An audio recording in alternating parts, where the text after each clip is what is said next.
Bonjour à toutes et bonjour à tous, bienvenue sur ma chaîne Dom Univers Crypto, j'espère que vous allez bien mes amis, que vous avez passé une bonne journée, qu'elle se passe bien, qu'elle continue évidemment, il est 16h40 ici, et nous sommes le 21 avril 2023, comme tous les jours on fait le tour de l'actualité ensemble, je vous survole un petit peu tout le titre, je vous mets un maximum de news dans un minimum de temps. Je fais mes commentaires, évidemment, je ne peux pas m'empêcher, c'est ma chaîne, c'est pour ça que j'en profite.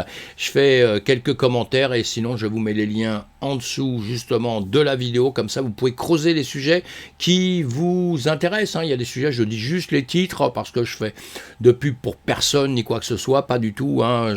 Ces vidéos ne sont pas sponsorisées ni quoi que ce soit. Donc voilà, je vous mets des liens quand même de choses intéressantes et vous allez creuser si vous en avez envie. Si vous n'avez pas envie, vous ne le faites pas, évidemment.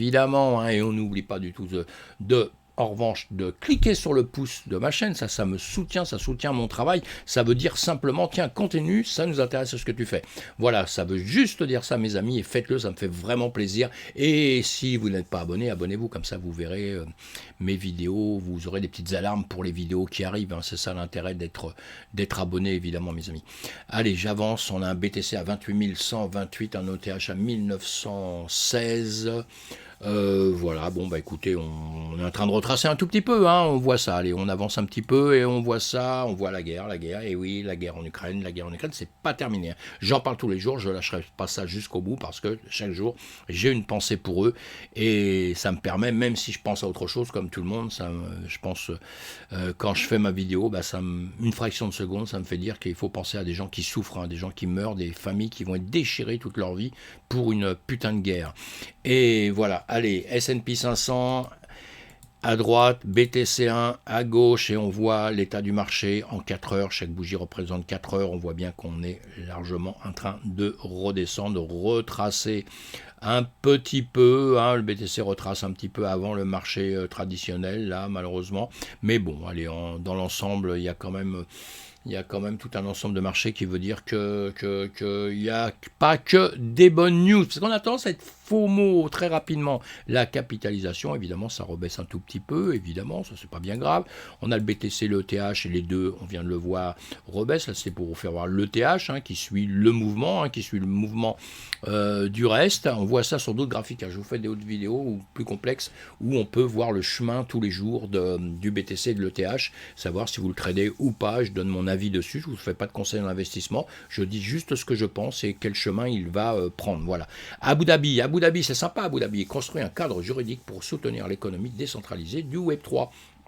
Alors évidemment qu'ils veulent s'implanter comme beaucoup de pays au monde. Alors eux, ils ont un avantage sur beaucoup d'autres pays, évidemment, puisqu'ils acceptent un petit peu tout, quoi. Vous voulez aller vous installer là-bas, vous vous installez, quoi. Vous avez un peu de sous, tout ça, on vous mettra le tapis rouge et vous pouvez faire tout ce que vous voulez. Donc c'est la grosse différence avec certains d'autres pays comme le nôtre en France, évidemment. Et ils sont quand même en train de voir un petit peu sur comment ils vont réguler un petit peu tout le mouvement, quand même. Attention, ce ne sera pas l'entière liberté de faire n'importe quoi, évidemment. Et on va suivre ça de près, puisque nous sommes toujours en combat dans le monde entier. Quel est le pays qui va réglementer le plus, ou est-ce qu'on va réussir à faire un ensemble, c'est-à-dire le G20 voudrait bien ça, est-ce qu'on pourrait trouver une réglementation globale pour le monde entier? C'est pas évident tout ça, alors que la crypto-monnaie, on est bien d'accord, moi je vais parler de la DeFi, la finance décentralisée. Bon, ça n'a quelque part rien à voir, puisque c'est quelque chose qui va se gérer tout seul et dans le monde entier, mais bon. L'Australie est fan des distributeurs de Bitcoin. Bon, ça c'est une bonne news pour l'Australie, des ATM crypto à chaque coin de rue. Ça veut dire que vous avez des appareils pour pouvoir faire des actions sur votre crypto. C'est pas mal, c'est pas mal. Allez, je vous mets les liens, vous allez voir ça évidemment. Bitcoin devient un actif à part entière à Hong Kong, on en a déjà parlé. Le combat, justement, actuellement, on va en reparler encore à longueur de temps, donc on va juste survoler tout ça. C'est comment classer ces actifs numériques, quoi. C'est comment pouvoir les classer, dans quelle case on les met pour pouvoir les réglementer plus facilement et pouvoir les surveiller et les faire passer sous certaines lois, quoi, on va dire. Donc voilà, allez. Nous, ils nous disent quoi déjà? Oui, voilà, que c'est un actif à part entière à Hong Kong. Bon, bah ça c'est bien, autre part c'est autrement. L'industrie européenne de la crypto applaudit Mika, mais se tourne vers la suite. Mika, Mika, mes amis, on entend, hein, c'est un super prénom ça, Mika, c'est beau, hein, je trouve. Bon, attendez, Mika. Alors, on a souffert beaucoup avec Mika. Hein. Depuis X temps, on est en train de pleurer, on a sorti nos mouchoirs en disant Mika va nous bouffer, on va plus pouvoir vivre ici. Puis d'un seul coup, boum, ça y est, Mika, hop, ça sort tout doucement, c'est en train de s'établir comme il faut. Et d'un seul coup, tout le monde est content. Là, on est tous contents, on dit ah oui, après tout, une réglementation, c'est pas mal, c'est pas pire qu'autre chose et tout. Surtout que les Américains sont plutôt en train de maintenant de taper sur la crypto. Alors qu'il y a encore quelques temps, on pensait qu'aux États-Unis, ça allait être beaucoup plus facile pour la crypto-monnaie. On avait déjà fait nos valises, on était déjà prêt à partir là-bas, hein, j'étais prêt à l'aéroport, quand d'un seul coup j'apprends, ah là là, non, les Américains, il ne faut pas aller là-bas, hein. Là-bas ils vont manger la crypto-monnaie, c'est ce qu'ils sont en train de faire, de manger les entreprises et tout, hein. Attention, donc fait demi-tour, hein. Je suis revenu là, et puis après je me dis, bon, allez, partir à Dubaï, évidemment, il faut aller partir à Dubaï, et puis non, après tout, l'Europe va être assez cool, elle va réglementer tout ça. Je déconne, hein, moi je veux partir nulle part, hein, je suis bien où je suis, et voilà. Et donc, mes résultats des courses, donc les choses changent, c'est pour ça que je plaisante un peu là-dessus, hein, parce qu'il faut faire attention, on dit des choses maintenant, puis après ça va être autrement, parce que le monde évolue, hein, tout change, hein, évidemment. Et en ce moment, en tout cas, il va y avoir une réglementation, elle va se confirmer avec le temps, on va dire, et nos entreprises pourront travailler avec des lois qui seront établies, c'est ça qui est important. Aux États-Unis, c'est un peu le bordel pour l'instant, parce qu'on ne sait pas comment établir tout ça, on ne sait pas qui est le responsable de, tout le monde cause, tout le monde fait, tout le monde ne fait pas, et en ce moment, ça a l'air de faire fuir les gens. Alors ceux des États-Unis vont fuir, on pensait tous qu'ils allaient partir peut-être Dubaï, comme on dit, je schématise, je rigole, hein, parce que Dubaï tout le monde connaît, donc on ne va pas citer d'autres noms, Dubaï, et là ils se disent, bah, peut-être on va tous venir en Europe, hein, parce que l'Europe ça va être super avec Mika, qui est super, c'est notre pote, hein. Avant-hier c'était pas notre pote, aujourd'hui c'est notre pote, et demain... ce sera peut-être notre pire ennemi, vous savez, votre ami d'un jour est peut-être votre pire ennemi demain. Allez, je déconne vraiment avec tout ça, il faut que j'avance là. Hein. Société Générale, force. Le code du stablecoin fait face aux critiques. Alors on a dit, la Société Générale nous a sorti un stablecoin, évidemment, on sont forts, Société Générale. Hein. Le URC20, le URCV, pas 20, c'est V.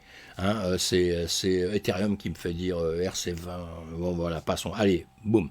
On met ça de côté. Le nouveau stablecoin ERC20.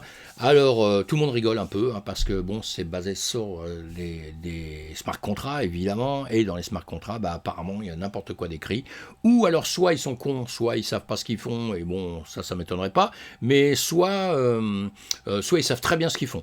Et ça ne m'étonnerait pas non plus entre nous. Hein. Donc j'ai l'impression qu'ils savent très bien ce qu'ils font en tout cas. Mais ce qu'ils voudraient, c'est pouvoir maîtriser tout et même reprendre votre argent quand ils en ont envie à la limite. Hein. Ce serait même un peu ça. Enfin, vous allez lire ça, c'est hyper marrant, c'est hyper intéressant. Donc on va voir comment ça va être rectifié, etc. Mais pour l'instant, sur les smart contracts, ils ont un petit peu déconné. Hein. Ça veut dire qu'il y a chaque transaction qui va être faite, il va y avoir une personne derrière qui va contrôler votre transaction. Quasiment, il va falloir qu'ils disent oui ou non. En plus de ça, c'est sur Ethereum. On connaît bien les frais qu'il y a de transaction sur Ethereum. À un moment donné, il y aura peut-être des surprises aussi avec ça. Hein. Votre stablecoin, il risque peut-être de vous coûter cher. Enfin, je dis ça comme ça, hein. Je ne suis pas un grand spécialiste de ça, mais bon, quand même, je connais un petit peu. Et donc, on verra. On va revoir tout ça au fur et à mesure, de quelle manière ça va être géré. Mais pour l'instant, ça déconne un peu et je pense qu'il va falloir qu'ils changent certaines choses dans leur smart contract. Allez, je vous laisse étudier tout ça si vous en avez envie, mais il y aura des news bientôt, hein, vous inquiétez pas. Une autre baleine Bitcoin se réveille et transfère 7,8 millions de dollars après une décennie dormante. Voilà, c'est ça. Ils avaient déjà transféré de l'argent à une époque où, bon, à l'argent, à l'époque, hein, on avait du 12 dollars, du 200 dollars. Ça change, hein, maintenant, c'est un peu plus élevé quand même. Hein. Alors, qui change ça, qui passe ça dans d'autres nouvelles liées au Bitcoin? La date limite pour que les créanciers de MT Cox se fournissent leurs informations de remboursement est passée plutôt ce mois-ci, ouvrant les fenêtres pour les remboursements qui devraient être effectués d'ici le 31 octobre 2023. Ça aussi, on a de l'argent qui devrait ressortir. Ça fait un peu peur, ça, à certaines personnes, parce qu'on se dit, si vous avez beaucoup de Bitcoin qui sortent d'un seul coup, ça fait effondrer les marchés. Moi, je pense pas qu'il y a beaucoup de bitcoins qui sortiront d'un seul coup, mais bon, voilà. En tout cas, pour l'instant, allez, on avance. Tether frappe un autre milliard d'USDT sur Ethereum alors que sa domination sur les pièces stable augmente. Et oui, stablecoin qui est quand même assez solide dans les médias, on l'a critiqué beaucoup, mais bon, tard hier soir, l'émetteur de pièces Tether a frappé 1 milliard de dollars USDT sur le réseau Ethereum. Selon Tether, CDO Paolo Ardoino, la frappe représentait un réapprovisionnement des stocks. Il a ajouté qu'il s'agissait d'une transaction autorisée mais non émise, ce qui signifie que ce montant sera utilisé comme inventaire pour la prochaine période. Voilà, de demande d'émission et d'échange en chaîne. L'USDT est le stablecoin le plus populaire de l'industrie de la cryptographie, on le sait, indexé 1 pour 1 sur le dollar américain. Il est couramment utilisé pour faciliter les échanges sur les grandes bourses qui n'acceptent pas les monnaies fiduciaires. Donc vous voyez, c'est très pratique. Vous changez votre crypto-monnaie, vous le mettez sur un stablecoin. Quand vous savez, quand ça monte et que ça baisse, eh bien vous changez justement, vous avez un bitcoin à un certain montant, vous avez peur que ça baisse énormément, et vous le mettez sur le stablecoin tout de suite, sur l'USDT. Comme ça, lui ne bouge pas puisqu'il est adossé au dollar. Votre BTC, il peut descendre à la limite, puis quand il a bien descendu, à la limite, avec vos USDT, vous rachetez du BTC beaucoup plus bas. Et comme ça, quand il remonte, ça vous permet d'avoir un peu plus de bénéfices. Bon, juste, je suis parti un peu en dehors du sujet, mais c'est ce qu'il faut savoir, c'est très important. Le responsable de la recherche Polygon quitte pour rejoindre son projet de chaîne de blocs dérivés Avail. Voilà, donc un autre projet qui sort, avec des gens, on a compris, qui travaillaient chez Polygon, Avail, un projet blockchain modulaire. Donc si vous ne connaissez pas, allez-y, allez voir un petit peu ce que c'est, à quoi ça va servir, etc. Et on causera ça un peu plus tard. Je ne vous fais pas de conseils en investissement. OpenAI est sonné de se conformer aux lois de l'Union européenne avant le mois de mai. C'est chaud. OpenAI, qui poursuit son expansion malgré la controverse, doit faire face à un nouveau défi. Les autorités italiennes ont accordé à l'entreprise jusqu'au 30 avril pour rendre ChatGPT conforme aux lois de l'Union européenne. On a compris qu'il y a des lois. Mais on demande si les lois sont quand même là pour un peu... est-ce qu'elles sont là, justement, la question, est-ce qu'elles sont là pour empêcher le progrès, empêcher les choses, les innovations? Est-ce qu'elles sont là pour tout bloquer? On se demande à quoi servent les lois. En tout cas, elles servent surtout à des gens qui ont vachement peur de tout, mes amis. Mais maintenant, sans loi, on ne pourrait pas vivre non plus. Donc c'est très compliqué tout ça. Allez, on va suivre ChatGPT, évidemment. Il est déjà interdit dans pas mal d'endroits, c'est pas une nouveauté. Et on va voir comment ça va annoncer. Il y a Binance qui nous fait une petite annonce, la présentation de la vente de tokens Open Campus sur Binance Launchpad. Voilà, Binance est ravi d'annoncer le 31 projet sur Binance Launchpad. Voilà, vous allez lire ça, c'est un petit projet. Encore une fois, je ne fais pas de conseils en investissement ni quoi que ce soit. Donc, je vous laisse aller étudier tout ça, si ça vaut la peine ou pas. Mais Open Campus, voilà, allez. C'est bon pour aujourd'hui, j'ai parlé beaucoup comme d'habitude. Dites-moi un petit peu ce que vous pensez du marché là. Qu'est-ce que vous pensez? Est-ce que vous pensez que ça va encore baisser ou est-ce que c'est fini et qu'on va remonter en flèche? Dites-moi un petit peu vos pensées, ça m'intéresse, évidemment que ça m'intéresse. Allez, on se retrouve sur Twitch à 20h30 le soir et on se retrouve aussi, je démarre mon Discord, mes amis, mon Discord. Alors le Discord, ce serait bien que vous veniez me rejoindre sur le Discord. Ça démarre, c'est vraiment au démarrage. Alors donc ce serait intéressant et je fais mes premières armes dessus parce qu'honnêtement, je connais pas très bien, je suis pas un grand spécialiste de tout ça, mais comme j'ai envie de grossir la communauté, j'ai envie qu'on partage nos connaissances et voilà, je suis pas là simplement pour vous dire ceci, cela, je suis aussi là pour qu'on partage nos connaissances, qu'on fasse partie d'un